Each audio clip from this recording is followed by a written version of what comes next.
Olá, sejam muito bem-vindos.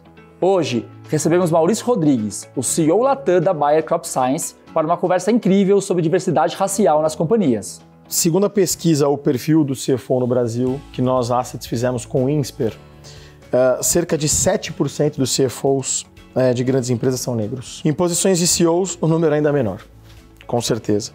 Nesse sentido, quais foram os principais desafios que você enfrentou durante a sua trajetória até chegar nessa cadeira? Esse tema eu falo dele bastante e eu acho que ao longo dos últimos anos, inclusive veio uma maturidade maior de onde eu poderia ter um papel de influência mais forte e onde eu passei da conscientização própria, da meu auxílio na conscientização de outras pessoas para o meu grau de influência ser maior. Está ainda longe do ideal em todos os aspectos, mas esse tem sido a trajetória, não só com a questão racial, mas com todos os temas de inclusão e diversidade que a gente trata. Mas eu diria assim, um dos principais desafios é a solidão. Tem sempre alguém esperando que eu erre.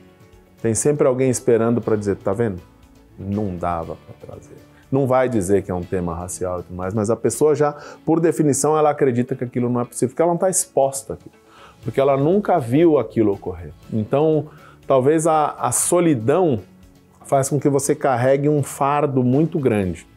Você parece que está tendo que se provar sempre de uma maneira natural. Então eu já tive várias situações e sigo vivendo esse tipo de situações. Muita gente pensa, então hoje, porque você está nessa função, você não vive. Muito pelo contrário. Eu frequento rodas e constantemente eu sou a única pessoa negra. Então isso gera uma ansiedade, isso gera uma necessidade de você estar sempre correndo mais do que o outro.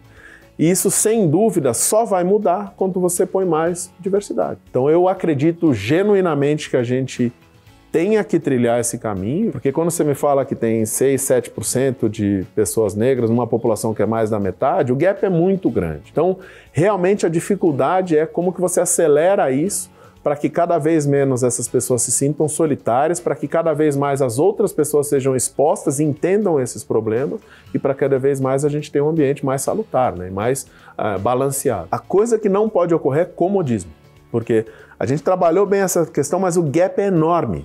E em sendo enorme, se a gente não tiver todo dia desconfortável dizendo trabalhamos bem, esquece, de novo, começamos do zero. O que a gente vai fazer hoje para melhorar esse cenário? A gente não vai conseguir melhorar ele nunca e em algum momento a sociedade vai se voltar contra você, né?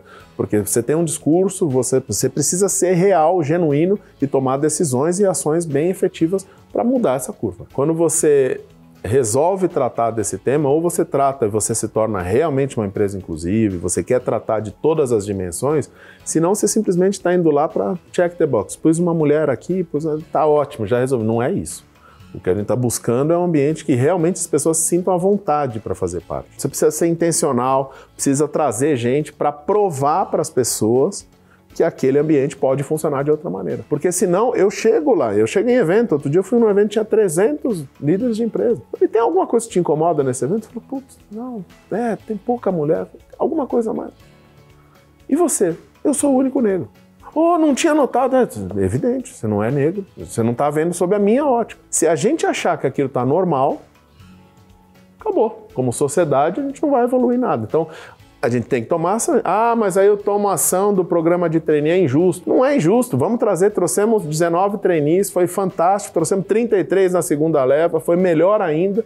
E se me deixar, eu vou trazer 200 uma hora. Falar, mas você só está trazendo pessoas negras para isso?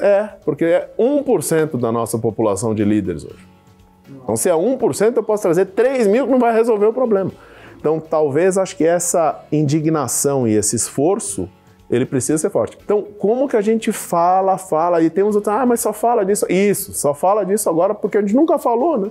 Passou 4.000 anos falando de outros assuntos, vamos falar agora 15 anos desses para ver se a gente balanceia um pouco. Vai ser pouco ainda, né? Vai ser pouco. E sabe o que é interessante? Uma vez a Rachel Maia falou pra gente que, olha, 7% ela acha que pode ser um pouco mais. Porque isso aqui é o que a pessoa se considera. Pode ser que a pessoa que é parda não queira falar que é parda por medo de alguma represália. Você entende isso? Isso é fortíssimo, é o que se chama colorismo. E é interessante, porque quando você começa a ter esse tipo de debate, as pessoas falam, putz, mas aquela pessoa não queria parecer negro. Você quer parecer algo que todo mundo está tocando fogo na rua ao longo da sua vida? Não. Se tiver qualquer chance de tentar ter a passabilidade que às vezes as pessoas passam, de tentar não ficarem te olhando diferente por você ser como é, historicamente era isso que era a melhor coisa. Então as pessoas alisavam o cabelo, então as pessoas tentavam aparentar de alguma maneira diferente. Pessoas como eu, são pretas, não tem discussão. Eu entro na sala, a pessoa não tem dúvida. Será que é? Não, não tem. Se você tivesse qualquer oportunidade, a pessoa deixava aquilo passar. Acontece com a comunidade LGBT da mesma maneira. Se você é um homem gay e você tenta, de alguma maneira, falar, eu vou sofrer menos preconceito ao longo da história, né? Eu fico feliz que cada vez mais essas pessoas pardas e esses homens gays possam, de alguma maneira, se expor da maneira como eles são. Isso é o que a gente fala de inclusão. É a pessoa se expor da maneira mais transparente possível.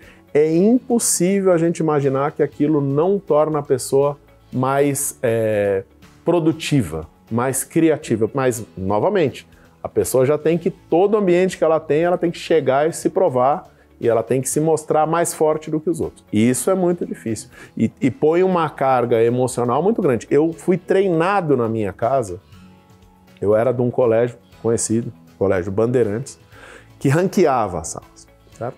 Tinha sei lá quantas salas, era muita sala, 9, 10 salas. Eu era o aluno 21 de sei lá quantos.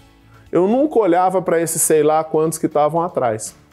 Eu olhava os 20 que estavam na frente. Eu falava, enquanto eu não for o número 1, não dá. Porque as pessoas sempre vão achar que você não é bom. Sempre vão achar que você está roubando alguma coisa. Sempre vai achar que você estava dando uma desperto. Então, se você fizer mais do que os outros, você vai ser sempre mais balanceado. Muitos dos negros que você eventualmente fale e que tiveram algum tipo de ascensão numas empresas com o perfil corporativo que a gente tem, normalmente tem esse perfil mais agressivo. Não tem jeito, né? Ou você quebra isso ou não.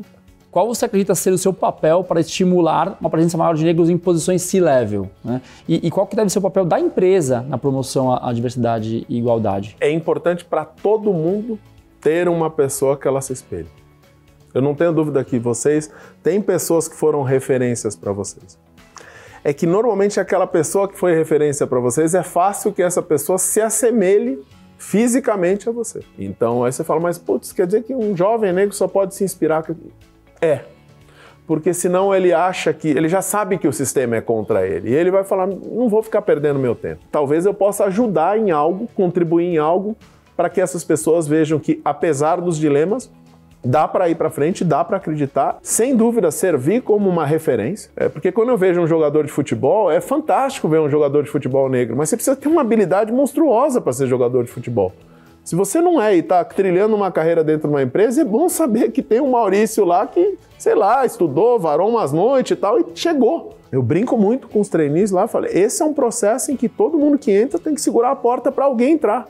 Porque não está todo mundo ali com essa mesma ambição e esse mesmo interesse. Então, toda vez que alguém entra, segura a porta, traz mais alguém, que é um peso, por um certo lado, porque as pessoas acham que você tenha que fazer isso todo o tempo, mas eu acho que é uma responsabilidade, acho que é um dever social. As empresas têm que se comprometer com ações afirmativas, com discussões claras, com posicionamentos claros. O governo criou as cotas, trouxe gente para a universidade, está tentando qualificar, está perfeito? Não está, mas fez muita coisa. Se você olhar a curva de pessoas negras que estão na universidade hoje, é infinitamente maior do que já foi. O que adianta você ter um monte de gente formada se não tem ninguém contratado? A cota em si, dentro da empresa, ela é mais do que necessária. Para você quebrar vários vieses, já falamos disso várias vezes, e ela ajuda muito. Para dar condições daquelas pessoas lutarem em condições mais parecidas. Nós temos um programa no campo, que chama Conecta Agro, se não me falha a memória, em que a gente traz vários recortes de diversidade. É impressionante o nível de criatividade, de conexão com a empresa, de maleabilidade, flexibilidade que essas pessoas trazem para a mesa. Quando a gente traz essa mescla e dá condições iguais das pessoas participar, aí você começa a ver a medir a tal meritocracia. Porque aí você deu condições para todo mundo e aí você começa a ver quem é mais capaz de gerar valor numa determinada coisa ou não. Enquanto você estiver trazendo só um determinado grupo, aí não dá para falar nesse assunto.